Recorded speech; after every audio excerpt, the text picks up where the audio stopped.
ಎಲ್ರಿಗೂ ನಮಸ್ಕಾರ. Welcome back to Skandas blog. ನಾನು ನಿಮ್ಮ ವಾಣಿ. ಈ ದಿನ ಶ್ರೀಕೃಷ್ಣ ಜನ್ಮಾಷ್ಟಮಿ ಬ್ಲಾಗ್ನ ನಿಮಗೆಲ್ಲ ಶೇರ್ ಮಾಡ್ತಾ ಇದ್ದೀನಿ. ವಿಡಿಯೋನ ಸ್ಕಿಪ್ ಮಾಡದೆ ಪೂರ್ತಿಯಾಗಿ ನೋಡಿ. ಈ ವಿಡಿಯೋ ಇಷ್ಟ ಆಗಿದ್ದಲ್ಲಿ ಖಂಡಿತ ಫ್ಯಾಮಿಲೀಸ್ ಮತ್ತು ಫ್ರೆಂಡ್ಸ್ಗಳಿಗೆ ಶೇರ್ ಮಾಡೋದನ್ನು ಮರಿಬೇಡಿ. ಹಾಗೆಯೇ ಹೇಗೆ ಬಂದಿದೆ ಅಂತ ಕಮೆಂಟ್ ಮಾಡಿ ತಿಳಿಸೋದನ್ನು ಮರಿಬೇಡಿ. ಬನ್ನಿ ಬ್ಲಾಗ್ನ ಸ್ಟಾರ್ಟ್ ಮಾಡೋಣ. ಮೊದಲಿಗೆ ಸ್ನಾನ ಮಾಡಿಬಿಟ್ಟು ದೇವರ ಸಾಮಾನುಗಳೆಲ್ಲ ತೊಳ್ಕೊಂಡೆ. ಕಾಟನ್ ಬಟ್ಟೆ ಮೇಲೆ ಹಾಕಿ ಎಲ್ಲ ಒರೆಸ್ಬಿಟ್ಟು ನಂತರ ಪೂಜೆ ಸ್ಟಾರ್ಟ್ ಮಾಡೋಣ ಅಂತ. ಅಲ್ಲಿವರೆಗೂ ಸ್ವಲ್ಪ ಗಾಳಿ ಆಡಿದರೆ ಪೂರ್ತಿಯಾಗಿ ಡ್ರೈ ಆದರೆ ಕಲೆ ಆಗಲ್ಲ, ನೀಟಾಗಿರುತ್ತೆ ಒಂದು ವಾರದವರೆಗೂ. ಶ್ರೀಕೃಷ್ಣ ಜನ್ಮಾಷ್ಟಮಿ ನಾನು ಮಾಡಿರೋದು ಗುರುವಾರ, ಅಂದರೆ ಜನ್ಮಾಷ್ಟಮಿ ಅಲ್ಲದು ಸಪ್ತಮಿ ತಿಥಿಗೆ ಏನು ಮಾಡ್ತಾರೆ ಅಂದರೆ ಸಪ್ತಮಿ ದಿನ ಉಪವಾಸ ಮಾಡ್ತಾರೆ. ಅಂದರೆ ಕೃಷ್ಣ ರಾತ್ರಿ 12 ಗಂಟೆಗೆ ಹುಡ್ತಾನೆ, ಅಂದರೆ ಅಷ್ಟಮಿ ಅವಾಗ ಶುರುವಾಗುತ್ತೆ. ನೆಕ್ಸ್ಟ್ ಡೇ ಅಷ್ಟಮಿ ಶುರುವಾದಮೇಲೆ ಅಂದರೆ ಬೆಳಗ್ಗೆ ಕರೆದ ಮೇಲೆ ರಾತ್ರಿ 12 ಗಂಟೆಗೆ ಹುಟ್ಟಿದ ಮೇಲೆ ಆವತ್ತಿನ ದಿನ ಬೆಳಿಗ್ಗೆ ನೈವೇದ್ಯ ಮಾಡಿ ಅದಕ್ಕೆ ಇಷ್ಟವಾದ ಅಡುಗೆಗಳೆಲ್ಲ ಮಾಡಿ ನೈವೇದ್ಯ ಮಾಡಿ ಕಾಯಿ ಒಡೆದು ನಂತರ ಉಪವಾಸ ಬಿಡ್ತಾರೆ. ಅಂದರೆ ನೈವೇದ್ಯನ ಊಟ ಮಾಡಿ ಉಪವಾಸನ ಬಿಡೋದು. ನನ್ನ ಪ್ರಕಾರ ಅಂದರೆ ನ್ಯೂಸ್ ಪೇಪರಲ್ಲಿ ನಾನು ನೋಡಿರೋ ಪ್ರಕಾರ ಇಸ್ಕಾನ್ ಟೆಂಪಲಿಂದ ಒಂದು ಮಾಹಿತಿ ಬಂದಿತ್ತು. 18 ಮತ್ತು 19ನೇ ತಾರೀಕು ಅಂದರೆ ಗುರುವಾರ ಶುಕ್ರವಾರ 2 ದಿವಸ ಕೃಷ್ಣ ಜನ್ಮಾಷ್ಟಮಿ ಆಚರಣೆ ಇದೆ ಅಂತ. ಅದರ ಪ್ರಕಾರ ಮತ್ತು ನಮ್ಮ ಮಹಾಲಕ್ಷ್ಮಿ ಕ್ಯಾಲೆಂಡರ್ ಪ್ರಕಾರನೂ ನಾನು ಪಾಲಿಸಿರೋದು. ಬನ್ನಿ ಪೂಜೆನ ಸ್ಟಾರ್ಟ್ ಮಾಡೋಣ. ಮೊದಲಿಗೆ ದೀಪದಿಂದನೇ ಶುರು ಮಾಡೋಣ. ನಾನು ಇವತ್ತು ಮತ್ತೆ ಡಿಫ್ರೆಂಟ್ ಆಗಿರುವಂತಹ ದೀಪ ಹಚ್ತಾ ಇದ್ದೀನಿ. ತುಂಬ ದೀಪಗಳ ಕಲೆಕ್ಷನ್ ಇದೆ ಅಲ್ಲ, ಅದರಲ್ಲಿ ಒಂದು ಅಂದರೆ ಒಂದೊಂದು ಹಬ್ಬಕ್ಕೆ ಒಂದೊಂದು ಹಚ್ಚಿದ್ರೆ ಚೆನ್ನಾಗಿರುತ್ತೆ ಅಂತ ಈ ಥರ ಮಾಡಿದ್ದೀನಿ. ಇದು ಬತ್ತಿ ಏರಿಸುವಂತಹ ಆ್ಯಂಟಿಕ್ ಪೀಸ್ ಅಂತಲೇ ಹೇಳ್ಬೋದು, ಅಂದರೆ ಡಿಸೈನರ್ ದೀಪ, ತುಂಬಾ ಯುನೀಕ್ ಆಗಿದೆ. ನೆಕ್ಸ್ಟ್ ನಾವು ರಂಗೋಲಿ ಹಾಕೋಣ ಕೃಷ್ಣನ ಕೂಡ್ಸೋಕ್ಕೆ. ಶ್ರೀಕೃಷ್ಣನು ಮಥುರಾದಲ್ಲಿ ಕನ್ನಯ್ಯ ಅಂತಾರೆ, ಒಡಿಸ್ಸಾದಲ್ಲಿ ಜಗನ್ನಾಥ, ಮಹಾರಾಷ್ಟ್ರದಲ್ಲಿ ವಿಠಲ, ರಾಜಸ್ಥಾನದಲ್ಲಿ ಶ್ರೀನಾಥ, ಗುಜರಾತದಲ್ಲಿ ದ್ವಾರಕಾಧೀಶ್, ಉಡುಪಿಯಲ್ಲಿ ಕೃಷ್ಣ, ಕೇರಳದಲ್ಲಿ ಗುರುವಾಯೂರಪ್ಪ ಮುಂತಾದ ಹೆಸರುಗಳಿಂದ ಪೂಜಿಸ್ತಾರೆ. ರಂಗೋಲಿ ಹಾಕಿ ಪೀಠ ಇಟ್ಬಿಟ್ಟು ಎಲೆ ಎಲ್ಲ ಇಟ್ಟು ನಂತರ ನಾವು ಡೆಕೋರೇಟಿವ್ ಆಗಿ ಮಾಡೋಕ್ಕೆ ಅಲಂಕಾರ ಮಾಡೋಕ್ಕೆ ಈ ಥರ ಮಾಡಿರೋದು. ಇದು ನಾವು ಗೃಹಪ್ರವೇಶದಲ್ಲಿ ತೊಗೊಂಡಿರುವಂತಹ ಹಸು ಕರುವಿನ ಬೆಳ್ಳಿ ವಿಗ್ರಹ. ಹಾಗೆ ಇನ್ನೊಂದು ಬಟ್ಲಲ್ಲಿ ನೀವು ನೋಡಿರ್ಬೋದು ಅಕ್ಕಿ ಇಟ್ಟಿದ್ದೀನಿ. ಇದು ಬಂದು ನಮ್ಮ ಮಕ್ಕಳು ಇಷ್ಟಪಟ್ಟು ತೊಗೊಂಡಿರುವಂತಹ ಚಿಕ್ಕ ಚಿಕ್ಕ ಮಕ್ಕಳಿರುವಾಗ ಇಸ್ಕಾನ್ ಟೆಂಪಲ್ಗೆ ಹೋಗಿದ್ದಾಗ ಇಷ್ಟಪಟ್ಟು ತೊಗೊಂಡಿದ್ದಾರೆ ಮಕ್ಕಳು. ಇದನ್ನು ಅಲಂಕಾರ ಮಾಡೋಕ್ಕೆ ಉಪಯೋಗಿಸ್ಕೊಳ್ಳೋಕ್ಕೂ ಚೆನ್ನಾಗಿರುತ್ತೆ ಅಂತ ನನಗನ್ನಿಸಿತು. ಮಾಮೂಲಾಗಿ ಶೋಕೇಸಲ್ಲಿ ಅಥವಾ ಬುಕ್ ಶೆಲ್ಫಲ್ಲಿ ಇಟ್ಟಿರ್ತೀವಿ, ಇದನ್ನು ಹಬ್ಬಕ್ಕೆ ವಿಶೇಷಕ್ಕೆ ಕನೆಕ್ಟ್ ಆಗುತ್ತೆ ಅಂತ ಅಲಂಕಾರ ಮಾಡೋಕ್ಕೂ ಅನುಕೂಲ ಆಗುತ್ತೆ ಅಂತ ತೋರಿಸ್ತಾ ಇದ್ದೀನಿ. ತುಂಬ ಜನ ಹೋದ ವರ್ಷದ ವೀಡಿಯೋದಲ್ಲಿ ಕೇಳಿದರು, ಕಮೆಂಟ್ ಮಾಡಿದರು, ಅದಕ್ಕಾಗಿ ಅದ್ರ ಬಗ್ಗೆ ವಿವರಣೆ ಕೊಡ್ತಾ ಇರೋದು. ಅದೊಂದು ದೊಡ್ಡ ವಿಗ್ರಹ ಥರ ಅಥವಾ ಅಂದರೆ ಹ್ಯಾಲೋ ಥರ ಇರೋದು ಅಂತ ಅಂದ್ಕೊಂಡಿದ್ದಾರೆ. ಅದು ಸುಮ್ಮನೆ ಒಂದು ರಟ್ಟು ಥರ, ಅಂದರೆ ತುಂಬ ತಿಕ್ಕಾಗಿರುವಂತಹ ಒಂದು ರಟ್ಟಲ್ಲಿ ಮಾಡಿರುವಂಥದ್ದು.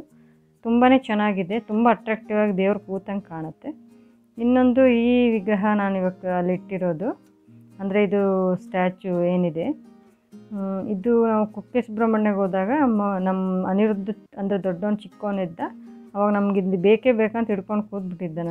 ನನಗಿದು ಬೇಕೇ ಬೇಕು ಅಂತ. ಅದು ಕೂಡ ನಾವು ಬುಕ್ ಶೆಲ್ಫಲ್ಲಿ ಇಟ್ಟಿದ್ವಿ. ಹಬ್ಬಕ್ಕೆ ಕನೆಕ್ಟ್ ಆಗುತ್ತೆ ಅಂತ ಇವೆಲ್ಲ ಜೋಡಿಸ್ತಾ ಇದ್ದೀನಿ. ಅಂದರೆ ಒಂಥರ ಚೆನ್ನಾಗಿರುತ್ತೆ. ಕೃಷ್ಣನ ಮೂಲೆಯಲ್ಲಿಡೋ ಬದಲು ವರ್ಷಕ್ಕೊಂದ್ಸಲ ಆದರೂ ಅಟ್ಲೀಸ್ಟ್ ಪೂಜೆ ಮಾಡೋಕ್ಕೆ ಚೆನ್ನಾಗಿರುತ್ತೆ. ಇದು ದೇವ್ರ ಮನೇಲಿ ಇರುವಂತಹ ಉಡುಪಿ ಕೃಷ್ಣ, ನಾವು ಉಡುಪಿಗೆ ಹೋದಾಗ ತಂದಿರುವಂಥದ್ದು, ರೆಗ್ಯುಲರಾಗಿ ಪೂಜೆ ಮಾಡುವಂಥದ್ದು.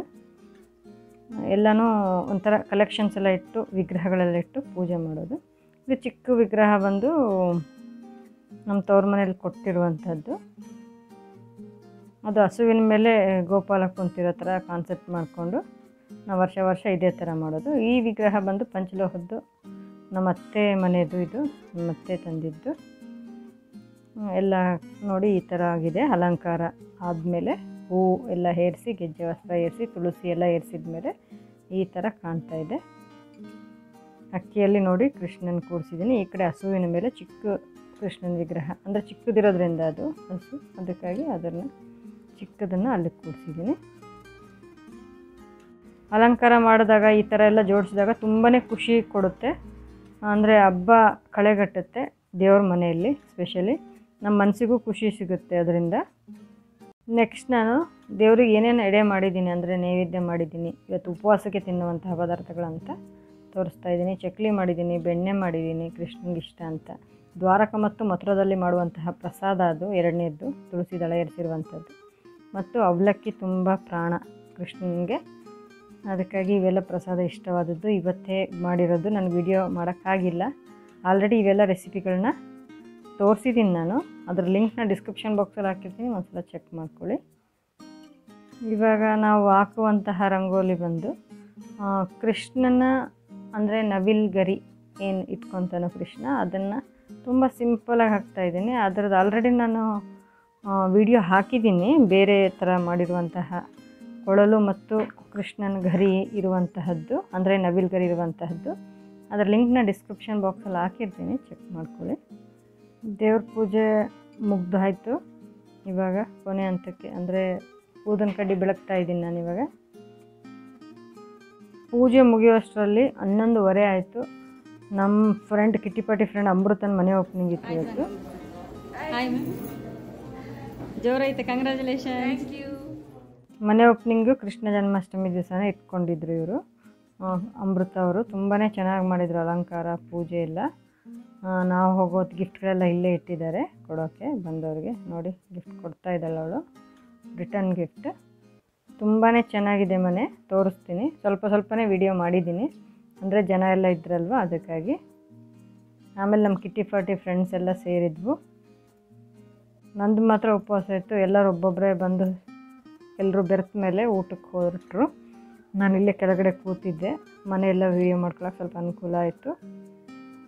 ಅಮೃತ ನಮ್ಮ ಕಿಟ್ಟಿ ಪಾರ್ಟಿಯಲ್ಲಿ ಅಂದರೆ ಒಬ್ಬೊಬ್ಬರು ಒಂದೊಂದು ದೇವ್ರ ಭಕ್ತರಿದ್ದಾರೆ. ಅಮೃತಗೆ ಸಾಯಿಬಾಬಾ ದೇವ್ರು ಅಂದರೆ ತುಂಬ ಇಷ್ಟ, ಮತ್ತು ಗಣೇಶ ಅಂದರೆ ತುಂಬ ಇಷ್ಟ. ಅವಳು ದೇವರಿಗೆ ನಡ್ಕೊಂಡೇ ಮನೆ ಪಡ್ಕೊಂಡ್ಲು ಅಂದ್ಕೊಳ್ಳಿ, ಅಷ್ಟು ಭಕ್ತಳವಳು. ಅವಳಿಗೆ ಮನೆ ಆಗಿರಲಿಲ್ಲ, ಅಂದರೆ ಇವಾಗ ತಗೊಳ್ಳೋಕ್ಕೆ ಅವಕಾಶ ಇವಾಗ ಬಂತು ಅವಳಿಗೆ. ಲೇಟಾದರೂ ಲೇಟೆಸ್ಟ್ ಆಗಿರುವಂತಹ 3 ಬೆಡ್ರೂಮ್ ಮನೆ, ತುಂಬ ದೊಡ್ಡ ಮನೆ ಸಿಕ್ತು. ಅಂದರೆ ಮೇನ್ ರೋಡಿಗೆ ಹತ್ತಿರವಾಗಿರುವಂಥದ್ದು. ನೋಡಿ ಅರ್ಚಕರು ಯಾವ ಥರ ರಂಗೋಲಿ ಎಲ್ಲ ಹಾಕಿದ್ದಾರೆ. ಸುದರ್ಶನ್ ಚಕ್ರ ಆಗಿರ್ಬೋದು, ಗಣೇಶನ ಇದು ವಾಸ್ತುಚಿತ್ರ ಎಲ್ಲ ತುಂಬ ಚೆನ್ನಾಗಿ ರಂಗೋಲಿಯನ್ನು ಹಾಕಿದ್ದಾರೆ ಕಲರ್ಫುಲ್ಲಾಗಿ. ಗುರುವಾರ ಆಗಿರೋದ್ರಿಂದ ಸಂಜೆ ರಾಯರ ಮಠಕ್ಕೆ ಹೋದ್ವಿ.